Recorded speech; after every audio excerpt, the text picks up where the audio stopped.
এখন আমি আছি ঢাকায়। তো এই দিক দিয়ে সাভার হয়ে আমি মিরপুর আসছিলাম।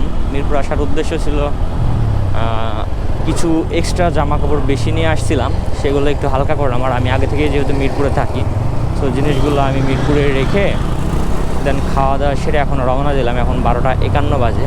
মিরপুর প্রায় 1 ঘন্টার মতো ছিলাম আর কি। এই 1 ঘন্টাই রেস্ট, তাছাড়া এক্সট্রা কোনো রেস্ট নেইনি। আর রাস্তায় অনেক জ্যাম ছিল যমুনা সেতুর ওই টোলের কারণে। আর দ্বিতীয়ত ওই জ্যামটা শুরু হয়েছে মূলত এলেঙ্গা থেকে শুরু করে যমুনা সেতু হয়ে টাঙ্গাইল পর্যন্ত জ্যাম। তো এই জ্যাম ঠেলাইতে আসছি। আবার চন্দ্রা পার হয়ে আবার জ্যাম শুরু হয়েছে। ওই বাইপাইলের আশেপাশের জায়গাটুকু অনেক রাস্তা হচ্ছে, এই কারণে জ্যাম ওখানেও ছিল। তো আসার পরে এসপি ফিলিং স্টেশন থেকে তেল নিছি। তেল নিয়ে এই যে মিরপুর স্টেডিয়ামের সামনে খাওয়া দাওয়া করে দেন রওনা দিলাম। এখন আছি শেওড়াপাড়া। তো এই দিক দিয়ে এখন রিল্যাক্সে চলে যাব। আর মূলত একটানা রাইড করার কারণে শরীরে একটু ক্লান্তি আসছে। আর দ্বিতীয়ত কফি খাওয়া দরকার। কড়া করে একটা কফি না খাইলে হবে না, কারণ চোখে ঘুম চলে আসবে।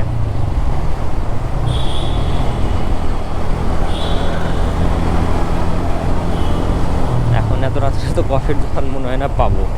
আমার ব্যাগে ছিল 1 প্যাকেট, বাট এটা বাসায় নিয়ে খেয়ে ফেলছি। নর্মালি যারা লং টাইম রাইড করেন তাদের উদ্দেশ্যে একটা কথা বলবো, সেটা হলো যে যারা লং টাইম ডে নাইট বা ট্যুর করেন বা রাইড করেন, তারা ব্যাগে ওই যে 5 টাকা বা 10 টাকা দামের যে কফির প্যাকেট পাওয়া যায় সেইগুলো রাখবেন। যদি ঘুম পায় বা ঘুম ভাব লাগে, তো পানি দিয়ে মিক্স করে 2-3 ঢোক খেয়ে নেবেন। তো দেখা যাচ্ছে যে বেশ কিছু সময়ের জন্য আপনার ঘুমটা দূর হয়ে যাবে। এটাই হলো কফির গুণাগুণ। আর জানি না কি হবে সামনে, ফার্স্ট টাইম, তো আশা করি যা হবে ভালোই হবে ইনশাআল্লাহ। আর বেশি প্যারা নিয়ে রাইড করবো না, রিল্যাক্সে যাব আস্তে ধীরে, বেশি হাইপারও হব না, নর্মাল রাইড করব।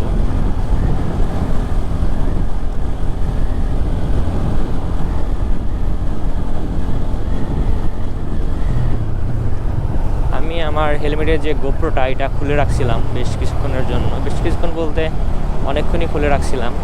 কারণ হলো যে গোপ্রোর ওয়েটটা একটু বেশি, এই কারণে ঘাড়ের পিছন দিক থেকে একটা মানে টান লাগে সামনের দিকে। এই কারণে সামনের যে 360টা এটা অন ছিল, এটাতে রেকর্ড করছি। আমি সিরাজগঞ্জ যে হাটিকুমড় মোড়ের আগে একটা রেস্ট দিছিলাম, এখানে হালকা চা খাইছিলাম, তো তখন গোপ্রোটা খুলে রাখছিলাম।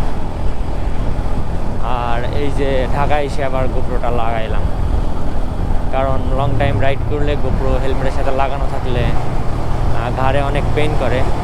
আর গোপ্রো দিয়ে তো সবসময় ভিডিও নেওয়া হয় না, দেখা যাচ্ছে যে যখন কোনো কিছু বলি বা কোনো কিছু সামনে পাই তখনই। আর যেহেতু আমার সামনে আরেকটা ক্যামেরা আছে 360, সেই কারণে গোপ্রোটা খুলে রাখছিলাম।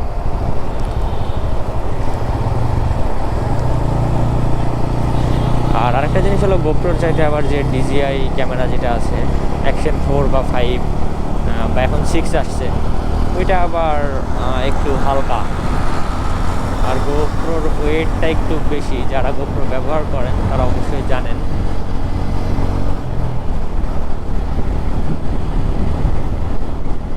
রাত্রের ঢাকা শহর একদমই ফাঁকা, আর দিনের বেলায় অনেক জ্যাম, যানজট, হর্নের শব্দ, এগুলো নিয়েই ঢাকা।